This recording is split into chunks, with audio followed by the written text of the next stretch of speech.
He's going to get a third term. So Trump 28, Trump is going to be president in 28, and people just ought to get accommodated with that. So what about the 22nd Amendment? There's many different alternatives. At the appropriate time, we'll lay out what the plan is, but there's a plan. We had longer odds in 16 and longer odds in 24 than we got in 28. And President Trump will be the president of the United States, and the country needs him to be president of the United States. We have to finish what we started. Trump is a vehicle. I know this will drive you guys crazy, but he's a vehicle of divine providence. He's an instrument. He's very imperfect. He's not churchy, not particularly religious, but he's an instrument of divine will. And you can tell this of how he's pulled this off. We need him for at least one more term, right? And he'll get that in 28. You're not driving me crazy. I'm trying to understand the coherence of the things you've just told me. On the one hand, you've said the Constitution is fit for purpose.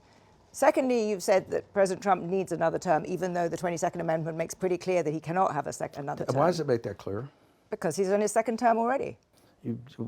At some point in time, we will make sure we go through Zanny and define all those terms. But you will be undermining the spirit of that amendment, even if you find some way around it. If the American people, with the mechanisms we have, put Trump back in office, are the American people tearing up the Constitution? Would that be tearing up? Well, would the American people be going against the spirit of the Constitution, ma'am? I think yes, actually, because I think what you will end up with is a populist justification for a quasi-dictatorship. That's not true at all. Trump That's what it sounds like. It's not.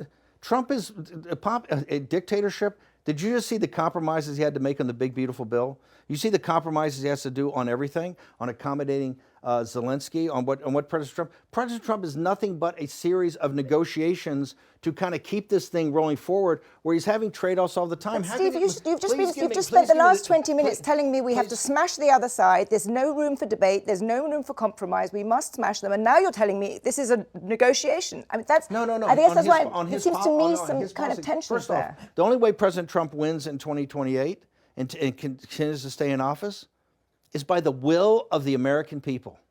Okay? And the will of the American people is what the Constitution embodies. And so I think we're going to be in good hands there. We need to finish what we started.